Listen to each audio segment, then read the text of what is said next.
ہمارے ہر پروگرام کے تمام کردار حقیقت اور اپنے تمام تاریخی پس منظر پر مبنی ہے۔ اس میں ہر طرح کے خیالی اور میتھیکل پہلوؤں سے پرہیز کیا گیا ہے، لیکن ویژول سچویشن کے اعتبار سے بعض جگہ پر اسکیچ ٹیکنک سے کام لیا گیا ہے، جو تصوراتی ہوتے ہوئے بھی حقیقت سے بہت قریب ہے۔ اور سارے پروگرام کے تمام تاریخی دستاویز قرآن مجید اور احادیث کے ساتھ ساتھ مختلف کتابوں سے لیے گئے ہیں، جو سند کے طور پر ہمارے پاس موجود ہے۔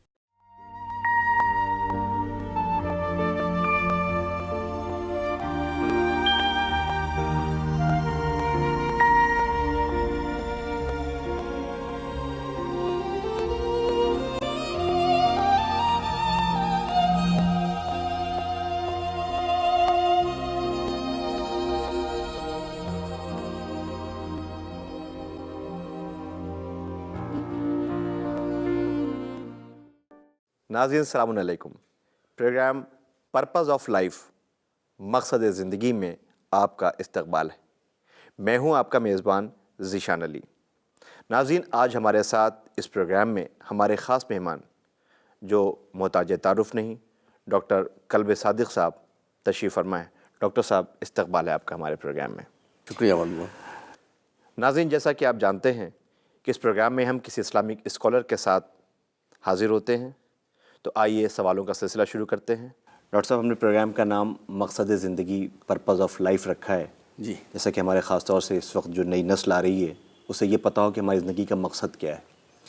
تو اس موضوع کا آغاز ہم کرنا چاہتے ہیں اور آپ سے چاہیں گے کہ انشاءاللہ یہ ہمارے ناظرین جو پروگرام کو دیکھ رہے ہیں انہیں بہت کچھ ملے گا، تاکہ پریکٹیکل لائف میں، عملی زندگی میں آ کر کے وہ کچھ چیزوں کو سمجھ سکیں اور انجام دے سکیں۔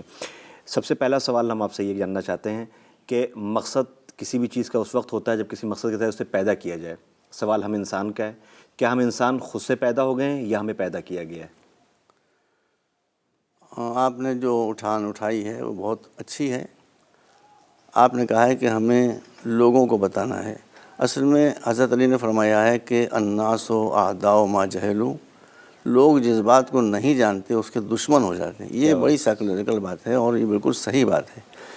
تو یہ سیریز بیسیکلی تو مسلمانوں کے لیے ہے، لیکن میں اس میں ایک ایسا انداز اختیار کروں گا کہ اس سے ہمارے جو اکثریتی طبقے کے لوگ ہیں، ہندو، وہ بھی سمجھیں کہ اسلام کیا ہے، سکھ بھی سمجھیں کہ اسلام کیا ہے، کرسچن جو ہمارے بھائی ہیں وہ بھی سمجھیں کہ اسلام کیا ہے۔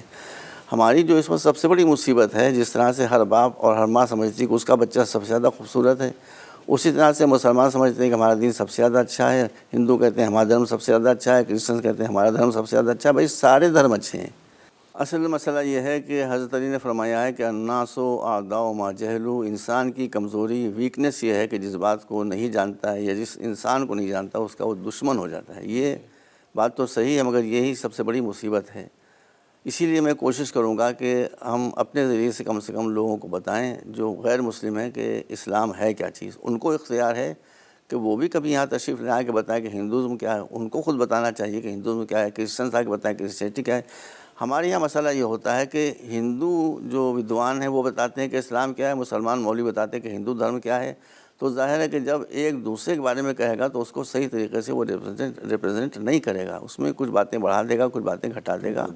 میرا کہنا یہ ہے، میں بھی ہندو دھرم کے بہت خلاف تھا جب تک میں نے گیتا جی کو نہیں پڑھا تھا، لیکن جب میں نے گیتا جی کو پڑھا تو مجھے اندازہ ہوا کہ ہم کو جو بتایا گیا تو اس میں ساری باتیں صحیح نہیں تھیں، بہت سی باتیں غلط بھی تھیں۔ خیر وہ بات الگ ہے۔ تو میرا کہنے کا مقصد یہ ہے کہ یہاں پر میں مسلمانوں سے پہلے بات کر رہا ہوں، لیکن میرا انداز گفتگو ایسا ہوگا کہ غیر مسلم، نان مسلم جو ہمارے بھائی ہیں وہ بھی سنیں، تو کم سے کم جو مس انڈرسٹینڈنگس ہیں وہ دور ہوں۔ اس لحاظ سے بھی یہ ٹاپک جو ہے بہت اچھا ہے، ہمارا مقصد بھی یہی ہے، اسی رخ پر میں اپنی تقریر کو یا گفتگو کو رکھوں گا۔ ہمارا مقصد بھی پروگرام کو ناظرین کو دکھانے کے یہی ہے کہ جی، آپ نے بتایا تھا، میرے ذہن ذہن سے مس ہو گیا تھا، یہ بات بالکل صحیح ہے کہ جو شے ایکسیڈنٹلی پیدا ہوتی ہے اس کا کوئی مقصد نہیں ہوتا ہے۔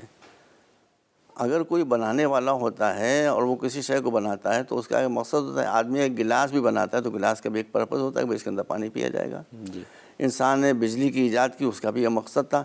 تو جب تک آپ کسی موجد یا کسی انوینٹر کو نہیں مانیں گے اس وقت تک آپ کو اپنی زندگی کا مقصد نہیں مل سکتا ہے۔ اس لیے کہ جو چیز جیسے بہت سے لوگ کہتے ہیں، ان کی بھی رسپیکٹ کرتے ہیں کہ یہ دنیا جو ہے ایکسیڈنٹلی پیدا ہوگی، تو ایکسیڈنٹلی پیدا ہوگی تو اس میں ڈیزائن کہاں سے آ گیا؟ جہاں ڈیزائن ہوگا وہاں ڈیزائنر تو ضرور ہوگا۔ اس کا مطلب یہ کہ اگر اس کائنات میں ڈیزائن پایا جاتا ہے تو کوئی ڈیزائن کرنے والا ہے، اور انسان میں بھی اگر ڈیزائن پایا جاتا ہے تو اس کا مطلب اس کا بھی کوئی ڈیزائنر موجود ہے۔ اب اس وقت انسان کو دیکھیے، ہر چیز کو سمجھنا آسان ہے، انسان کو سمجھنا سب سے زیادہ مشکل ہے، اس لیے کہ دنیا کی کسی شے میں ہیپوکریسی نہیں پائی جاتی۔ یہ ہیپوکریسی صرف انسان میں پائی جاتی ہے کہ ہوتا کچھ ہے اور دکھاتا کچھ ہے، دل میں کچھ ہوتا ہے، زبان میں کچھ ہوتا ہے، اس لیے اس کا سمجھنا سب سے زیادہ مشکل ہوتا ہے۔ ہاتھی جیسا ہے، جیسا آپ کو دکھائی دے رہا ویسے ہی ہاتھی ہے، اس کے خصوصیات آپ کو معلوم، بکری جیسی ہے، جیسے اپنے کو دکھا رہی ویسی ہی وہ ہے۔ لیکن یہاں مشکل یہ ہے کہ بہت ہی گندا انسان ہوتا ہے اور وہ اپنے کو بہت ہی پائس اور مقدس کی شکل میں پیش کرتا ہے، اور بہت ہی جھوٹا انسان ہوتا ہے، وہ اپنے کو سچے کی شکل میں پیش کرتا ہے۔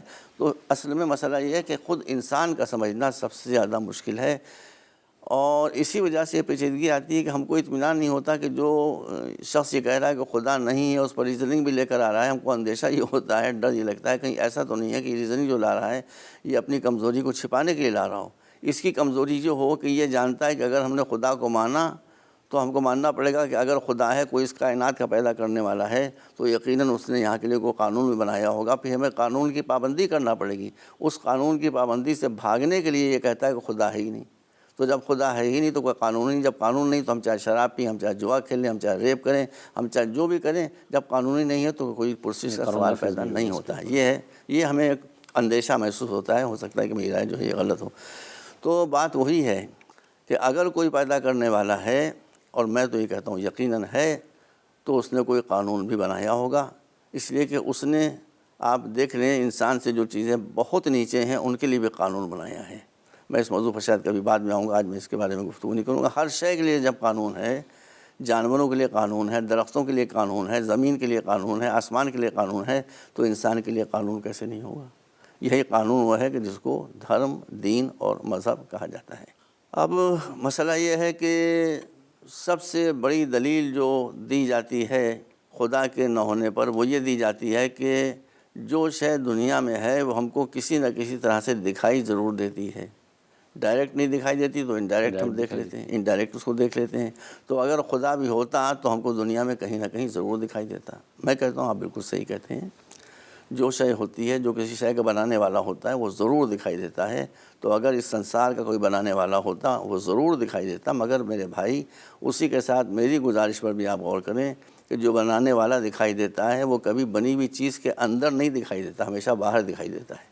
جس نے گھڑی بنائی ہے وہ گھڑی کے اندر نہیں دکھائی دے گا، وہ گھڑی کے باہر دکھائی دے گا۔ جس نے ٹیلی فون بنایا ہے وہ ٹیلی فون کے اندر نہیں دکھائی دے گا، ٹیلی فون کے باہر دکھائی دے گا۔ جس نے موبائل ایجاد کیا ہے موبائل کے اندر نہیں دکھائی دے گا، موبائل کے باہر دکھائی دے گا۔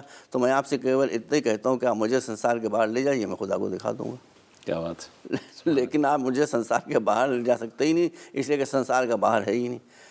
تو عرض کرنے کا مقصد یہ کہ کوئی سالڈ دلیل اس بات پر دی نہیں جا سکتی کوئی بنانے والا نہیں، کوئی بنانے والا ہے اور ضرور ہے۔ اب دوسری بات میں آپ کے سامنے یہ کہنا چاہتا ہوں کہ میں خدا کو مانتا ہوں، آپ کو ایشور کہیں، پرماتما کہیں، گاڈ کہیں، کچھ بھی کہیں، لیکن میں خدا کا قائل ہوں، یہ میرا پرسنل ایکسپیرینس ہے، اس کو کوئی مجھے چیلنج نہیں کر سکتا ہے۔ اب دوسری بات جو بتانا چاہتا ہوں وہ یہ ہے کہ آپ اس دنیا میں دیکھ لیں، آم جب پیدا ہوتا ہے تو وہ پیدا ہوتے وقت ہی آم ہوتا ہے۔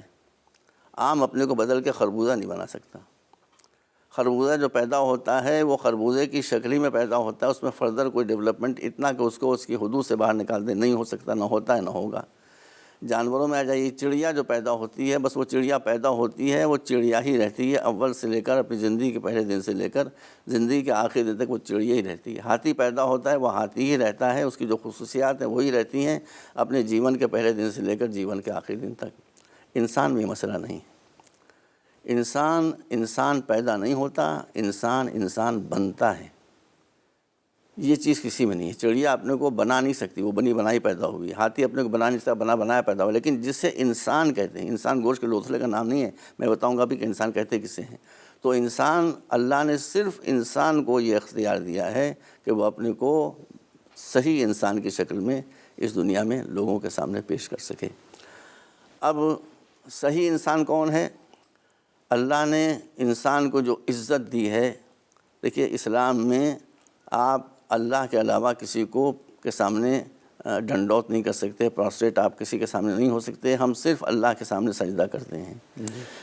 مگر خود اس معبود نے، اس پیدا کرنے والے نے انسان کو اتنی عظمت اور اتنی جلالت اور اتنا منزلت اور اتنا رتبہ اور عہدہ دیا ہے کہ جب یہ پیدا ہوا پہلا انسان، تو جو ہمارے یہاں قرآن میں ہے وہ یہ ہے کہ اللہ نے ملائکہ سے کہا کہ تم اس کے سامنے سجدے میں گرو۔ یہ تھی انسان کی عظمت۔ تو یہ عظمت کیسے انسان کو ملی؟ یہ اس لیے ملی کہ اللہ نے جب انسان کو پیدا کیا تو اس نے جو اپنے صفات تھے وہ یہ دیکھنا چاہتا ہے کہ انسان میں انہی صفات کی جھلک آ جائے۔ اس سے آپ سمجھیے کہ انسان کی ذمہ داری کتنی ہے، رسپانسبلٹی کتنی ہے، اتردار تو انسان کا کتنا بنتا ہے۔ اللہ عالم ہے، گیانی ہے، وہ ہر شے کو جانتا ہے، کوئی شے اسے چھپی ہوئی نہیں ہے۔ وہ دل کے رازوں کو بھی جانتا ہے، زمین کی تہوں میں کیا ہے وہ بھی جانتا ہے، آسمان کے طبقوں میں کیا ہے وہ بھی جانتا ہے، کوئی شے اس سے چھپی ہوئی نہیں ہے۔ اس لیے کہ اس نے قرآن میں کہا ہے کہ الا یعلم من خلق وهو اللطیف الخبیر، وہ ہر شے کا پیدا کرنے والا ہے۔ جب وہ کریٹر ہے تو جس کو اس نے کریٹ کیا اس کے بارے میں کیسے وہ نہیں سب کچھ جانے گا؟ بالکل نیچرل اور لاجیکل بات ہے یہ۔ تو وہ ہر شے کے بارے میں سب کچھ جانتا ہے۔ اب وہ یہ چاہتا ہے کہ انسان میں بھی جتنا زیادہ سے زیادہ علم و گیان آ سکے وہ آ جائے۔ اس لیے کہ جب انسان کے پاس علم آ جاتا ہے تو سمجھیے سب کچھ آ جاتا ہے۔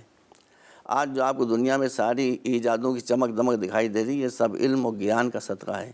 یہ بجلی کی روشنی فوکس جس کے سامنے پیدا ہوا ہوں، بیٹھا ہوا ہوں، یہ کیا ہے؟ یہ گیان کا صدقہ ہے۔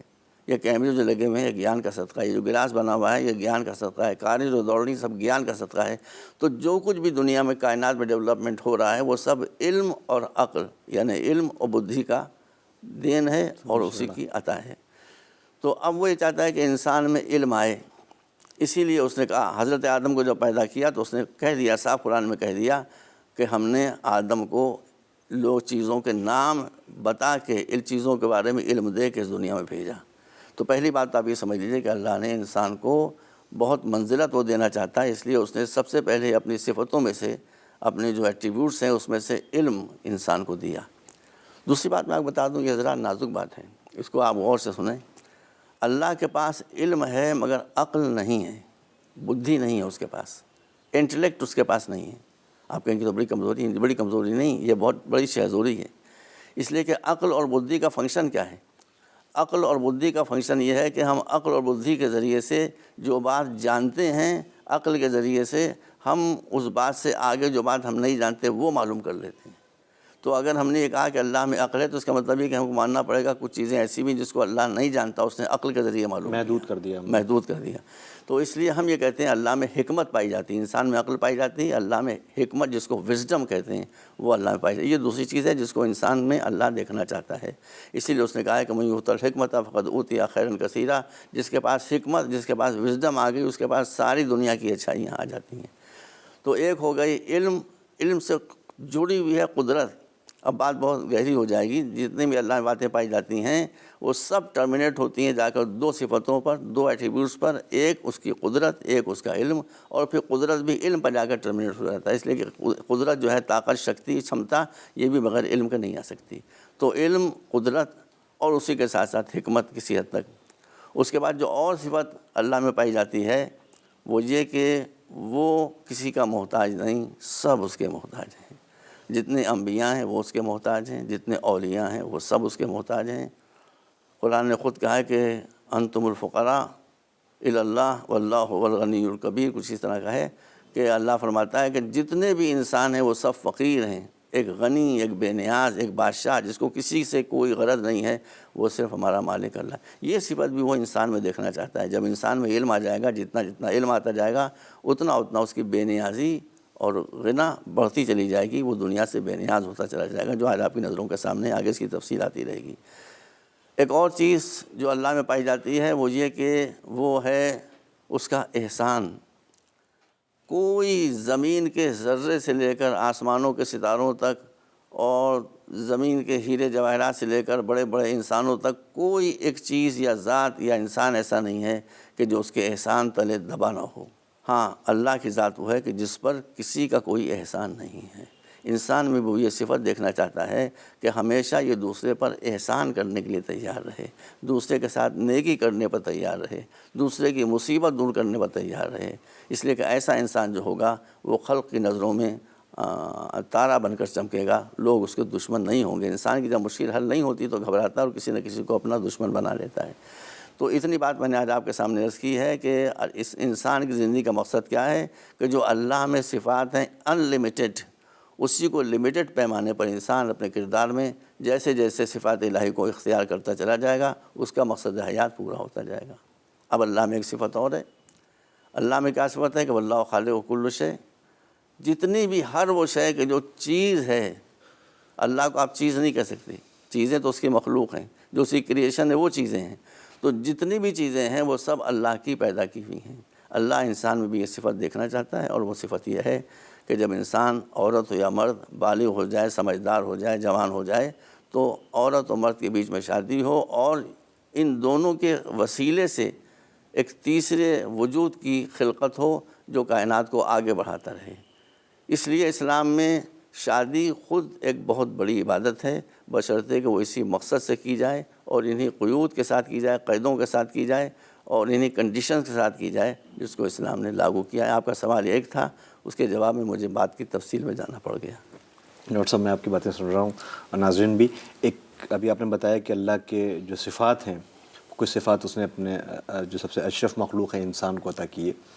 سورہ روم کی 30ویں آیت ہے کہ اللہ کہتا ہے کہ ہم نے جو ہے انسان کو اپنی فطرت اللہ التی فطر الناس علیہا لا اپنی تبدیل فطرت پہ لخلق پیدا اللہ۔ کیا۔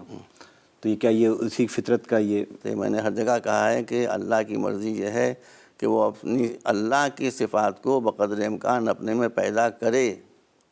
میں نے یہ نہیں کہا کہ پیدا ہوں، جی جب میں نے کہا پیدا کرے تو اس کا مقصد ہی یہ ہے کہ وہ اپنے اختیار سے پیدا کرے۔ ڈاکٹر صاحب میں نے سوال اس لیے کیا ہے کہ تاکہ یہ چیزیں نکل کہ اب جب اللہ نے انسان کو اپنی فطرت پہ اگر پیدا کیا ہے تو پھر یہ انسان کے اندر جو شیطانی صفات نظر آتے ہیں، جو بہک جاتا ہے، گناہوں میں ملوث ہو جاتا ہے، یہ کیوں کرتا ہے؟ یہ اس لیے کرتا ہے کہ ایک چیز اور ایسی ہے جو اللہ نے صرف انسان کو دی ہے اور وہ کسی کو نہیں دی ہے۔ غور سے سن لیجئے، صرف انسان کو دی ہے، ہاتھی کو نہیں دی ہے، گھوڑے کو نہیں دی ہے، مرغے کو نہیں دی ہے، بطخ کو نہیں دی ہے، کسی کو نہیں دی ہے، وہ صرف انسان کو دی ہے، اس لیے کہ اس کے پاس علم اور عقل ہے۔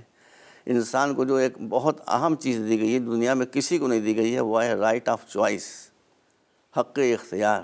ملک کو بھی اختیار نہیں ہے، ملک معصوم ہے، بے گناہ ہے، مگر وہ اس لیے کہ اس میں گناہ کرنے کی صلاحیت ہی نہیں ہے، وہ گناہ کر ہی نہیں سکتا ہے۔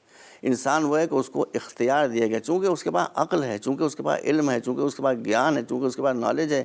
اگر اس کو حق اختیار نہیں دیا جائے تو گیان کا دیا جانا بیکار ہو جائے گا، علم کا دیا جانا بیکار ہوگا۔ سمجھ رہے ہیں آپ اچھی طرح سے؟ جی تو چونکہ انسان کو علم دیا گیا ہے اور گیان دیا گیا ہے اور حکمت بھی دی گئی ہے، اور اس لیے اس کو رائٹ آف چوائس اختیار دیا گیا ہے، اسی لیے اس کو اختیار دیا گیا۔ قرآن مجید نے کہا ہے کہ ہم نے انسان کو اچھا راستہ بتا دیا، برا راستہ بتا دیا، اب یہ اس کا کام ہے کہ چاہے ادھر جائے اور چاہے ادھر جائے۔ اچھا اور برا بتا دینا ہمارا کام تھا، اچھے راستے پر چلنا یا برے راستے پر چلنا یہ انسان کا اپنا اختیار ہے، یہ خود اس کی چوائس ہے یہ کہ خود جانا اس کی چاہتا ہے۔ چوائس ہے۔ ڈاکٹر صاحب قرآن مجید میں اللہ ارشاد فرماتا ہے کہ ہم نے جن و انس کو پیدا اس لیے کیا کہ وہ چاہتا ہے کہ وہ ہماری عبادت کریں۔ یا عبادت کا مفہوم کیا ہے؟ کیا صرف نماز پڑھنا، صرف روزے رکھنا، صرف تسبیح پڑھنا، صرف مسجد میں بیٹھے رہنا؟ عبادت ایک ہے ریچولسٹک عبادت، جیسے نماز پڑھنا یہ ریچول ہے، روزہ رکھنا ریچول ہے، حج کرنا ریچول ہے، یہ ریچولسٹک عبادت ہے۔ اس عبادت کی بہت اہمیت ہے، مگر اس میں ایک کنڈیشن لگی ہوئی ہے، اور وہ کنڈیشن یہ لگی ہوئی ہے کہ اس عبادت کے ساتھ ساتھ وہ عبادت بھی ہونا چاہیے جسے آپ اخلاق کہہ سکتے ہیں یا بیہیویئر کہہ سکتے ہیں۔ اگر میں سب کو شیعہ سنی ہندو مسلمانوں سب کو بتا دیتا ہوں کہ اگر کسی انسان نے کسی پر ظلم کیا ہے، کسی کے ساتھ انیائے کیا ہے، کسی کے ساتھ اتیاچار کیا ہے، تو پوری زندگی وہ سجدے میں پڑا رہے، پوری زندگی نماز میں گزار دے، نماز سے اس کو کوئی فائدہ نہیں ہوگا، اس لیے کہ اس نے اللہ کا حق ادا کیا ہے، بندوں کا حق چھینا ہے، اور اللہ کو یہ منظور نہیں ہے کہ اس کا حق ادا کرنے والا اس کے بندوں کا حق چھینتا رہے۔ لیکن اگر آپ کہیں تو بات کو میں ذرا اور آگے بڑھوں۔ اس کے بعد عبادت کا یہ جو آیت آپ نے پیش کی ہے آئی ایم سوری، یہاں پر مسلمان مولوی حضرات علماء کو تو میں نہیں کہوں گا، ذرا سا گڑبڑا جاتے ہیں، اور وہ اس لیے کہ وہ سمجھتے ہیں کہ آیت بس یہیں پر ختم ہو گئی کہ ما خلقت الجن والانس الا لیعبدون، ہم نے انسانوں اور جنوں کو اس لیے پیدا کیا ہے، صرف اس لیے پیدا کیا ہے کہ وہ ہماری عبادت کریں۔ یہ صرف کا لفظ یہاں خطرناک ہے، میں اس کی وضاحت کرتا ہوں۔ یہ آیت بڑھتی چلی گئی ہے، میں پوری آیتیں پڑھ رہا ہوں آپ کے سامنے. جی. وما خلقت الجن والانس الا لیعبدون ما اريد منهم من رزق وما اريد ان يطعمون ان اللہ هو الرزاق ذو القوة المتین. ہم نے انسان کو اس لیے پیدا کیا ہے کہ بس وہ ہماری عبادت کرے، اس کے علاوہ ہم اس سے کچھ چاہتے نہیں ہیں. ہم یہ نہیں چاہتے کہ ہمیں کھلائے، ہم یہ نہیں چاہتے کہ وہ ہمیں پلائے، ہم یہ نہیں چاہتے کہ وہ ہمیں کوئی نعمت دے. نعمتوں کے دینے والے تو ہم ہیں، کھلانے والے تو ہم ہیں، پلانے والے تو ہم ہیں. ان اللہ هو الرزاق ذو القوة المتین. اللہ وہ قوی اور توانا اور طاقتور ہے کہ جو ساری دنیا کی مخلوق کو کھلاتا ہے. تو اس کا مطلب قرآن ایک بہت اہم بات بتا رہا ہے. وہ کہتا ہے کہ جب تمہارے سامنے نقلی خدا آئیں تو یہ دیکھو کہ یہ لے رہا ہے کہ دے رہا ہے. اگر وہ لے رہا ہے تو نقلی خدا ہے، جی. اگر دے رہا ہے تب اصلی خدا ہوگا، دینے والا کوئی ہے نہیں. تو یہ بڑی یہ جو پوری کنڈیشن میں آتے ہیں، جب اس کو ہم پڑھتے ہیں تو اس کی گہرائی ہماری سمجھ میں آتی ہے. ہندو ہمارے بھائی ہیں، اور چونکہ ان کا بڑا احسان ہے کہ پرابیبلی 96 میں جو ایک ڈرامہ ہوا تھا کہ گنیش کی مورتیاں بچوں کا دودھ پیے جا رہی ہیں، تو اس وقت میں نے کہا تھا یہ دیکھیے اس میں یہ ہندوؤں کو کریڈٹ جاتا ہے بھائی. تو ہم نے یہ بتایا تھا، تقریر میں کہا تھا کہ اللہ وہ ہوتا ہے کہ بچے کو جب ماں کی گود میں بھیجتا ہے تو اس کی ماں کی چھاتی میں دودھ کا انتظام کر دیتا ہے کہ یہ بچہ 1 منٹ کے لیے بھوکا نہ رہنے پائے. لیکن جب نقلی خدا ہوتا ہے تو بچوں کا دودھ پی جاتا ہے. تو جو پی جائے بچوں کا دودھ وہ نقلی خدا ہے، جو بچوں کو دودھ پلائے وہ اصلی خدا ہے. مگر ہم ہندوؤں کے شکر گزار اس لیے کہ کوئی مسلمان عالم یہ نہیں کر سکا کہ سائنٹیفک بیسس پر یہ بتا دے کہ یہ ہاکس ہے، یہ ڈرامہ ہے، اس میں کوئی اصلیت نہیں ہے. یہ ہندو سائنٹسٹ ہی تھے کہ انہوں نے بتایا کہ جو کچھ ہو رہا ہے یہ سب ڈرامہ ہے، اس کی کوئی اصلیت نہیں. تو ہر مقصد کہنے کا یہ ہے کہ یہ آیتیں کنٹینویشن میں ہے، جب اس کو ہم پڑھیں تو ہم کو اللہ کی بے نیازی ظاہر ہوتی ہے، خلقت کی احتیاط ہمارے سامنے آتی ہے کہ ہر بندہ جو بندہ ہے، جو کریشن ہے، وہ اللہ کی محتاج ہے، اللہ کسی کا محتاج نہیں ہے. اس لیے وہ سجدے کے لائق ہے، باقی اور کوئی سجدے کے لائق نہیں ہے. ڈاکٹر صاحب، آج زمانے کی ترقی، جس طریقے سے زمانہ ترقی کر رہا ہے، ہم 21ویں صدی میں اس وقت کھڑے ہوئے ہیں. آج کے زمانے کی ضرورت کے پیش نظر نوجوانوں کے سامنے ایک سوال یہ ہے کہ ہمیں ایسا کیا کرنا چاہیے کہ جس سے اللہ راضی ہو، اللہ خوش ہو، جس مقصد کے تحت اس نے ہمیں بھیجا ہے ہم اسے فلفل کر سکیں، پورا کرنا. میں نے عرض کیا کہ سب سے پہلے انسان کو یہ چاہیے، جو مولا علی نے خود نہج البلاغہ کے پہلے خطبے میں ارشاد فرمایا کہ اول الدین معرفت، تو ساری پرابلمس یہیں پر آتی ہیں. پہلا اسٹیپ یہ ہے کہ آپ اپنے پیدا کرنے والوں کو پہچانیں. جی بے شک. اگر آپ نے اپنے پیدا کرنے والوں کو پہچان لیا، اس کی شکتی کا اندازہ آپ کو ہو گیا، اس کی طاقت کا اندازہ ہو گیا، ہر شے کو وہ دیکھ رہا ہے یہ آپ کو معلوم ہو گئی، ہر شے اس کے اختیار میں یہ آپ کو معلوم ہو گیا. اس کا عذاب اتنا سخت ہے کہ مولا علی نے دعا کو میں نے فرمایا کہ پروردگار تو کیا مجھ پر اپنا عذاب نازل کرے گا، حالانکہ تیرا عذاب تو ہے کہ جو اگر پوری سنسار پا جائے تو یہ پورا سنسار بھی اس عذاب کو برداشت نہیں کر سکتا. اللہ مولا علی معصوم تھے، لیکن انہوں نے ہم کو سمجھانے کے لیے ساری باتیں کہی ہیں. تو اگر انسان اپنے اللہ کی معرفت حاصل کر لے تو پھر اس کا قدم گناہ کی طرف آگے نہیں بڑھ سکتا ہے. اس لیے کہ وہ ہمیشہ، میں آپ کو مثال دینا چاہتا ہوں، ولی خان ایک پاکستان میں بڑی شخصیت تھے، وہ گئے انگلینڈ، ان کے ساتھ ان کی بیگم بھی تھیں، بیگم نسیم ولی خان، ان کا نام تھا نسیم. وہ ہیزرڈس میں گئیں، وہاں پر ایک ہیزرڈس میں بہت بڑا شاپنگ سینٹر ہے. اب ان کو پتہ نہیں تھا، جہاں وہاں پر جتنے بڑے شاپنگ سینٹر ہوتے ہیں اس میں وہ لگے ہوتے ہیں، CCTV لگے ہوتے ہیں. ان کو پتہ نہیں تھا، پرانے زمانے کی بات ہے. انہوں نے کہا کچھ چیزیں خریدی، کچھ چیزیں اپنی پرس میں رکھتی چلی گئیں، یہ دیکھتے ہوئے کوئی دیکھ نہیں رہا ہے، کوئی دیکھ نہیں رہا ہے، کوئی دیکھ نہیں رہا ہے. جب کاؤنٹر پر پہنچی تو ان کو پکڑ لیا گیا کہ آپ نے اتنی چیزیں تو خریدی، اتنی چیزیں آپ نے چرائی ہیں، اور وہ پکڑی گئیں. تو چونکہ ان کو یہ خیال نہیں تھا کوئی دیکھنے والا دیکھ رہا ہے، اس لیے وہ گناہ کرتی چلی گئیں. اگر ان کو معلوم ہوتا کہ یہاں CCTV کیمرے لگے ہوئے ہیں تو کبھی وہ چوری کرنے کی کوشش نہیں کرتی. ایک انسان کو یہ معلوم رہنا چاہیے کہ دنیا کے ایک ایک ذرے کے اوپر CCTV کیمرے لگے ہوئے ہیں جو اس کی ایک ایک بات کو ریکارڈ کر رہے ہیں، اور یہ ریکارڈ قیامت کے میدان میں کھلے گا اور ہر انسان خود دیکھے گا کہ اس نے دنیا میں کیا کیا تھا، کیا دل میں نیت. CCTV کیمرہ جو ہے وہ خالی ہمارے ایکشن کو ریکارڈ کرتا ہے، ہمارے انٹینشن کو ریکارڈ نہیں کر سکتا، لیکن اس کے کیمرے میں جو ہمارے انٹینشن کو بھی ریکارڈ کر لیں گے. کیا بات ہے. جی ڈاکٹر صاحب، بہت بہت شکریہ آپ کا، آپ نے بڑی قیمتی باتیں ہمارے ناظرین کو بتائیں اور مجھے بہت کچھ سیکھنے کو ملا. ایک آخر میں ایک سوال اور ہم آپ سے کرنا چاہتے ہیں، انشاءاللہ یہ سیریز جاری رہے گی، سلسلہ جاری رہے گا، کہ یہ اللہ پروردگار آپ سے میری گزارش ہے جو سوالات اس پہ آتے ہیں اس کو آپ ویلکم کریں اور مجھے بتاتے ہیں تاکہ اس کو میں کلیئرفائی کر سکوں. جی ضرور. تو ناظرین، ہاں بیچ میں روک کر کے ہم آپ کی خدمت میں اپنا یہ ایڈریس، ای میل ID بتاتے ہیں جس پر آپ اپنے سوالات اور اپنے انپٹس ہم کو ضرور دیں تاکہ یہ سلسلہ اور سیریز جو آپ کے سوالات ہوں آپ تک پہنچ سکے جواب.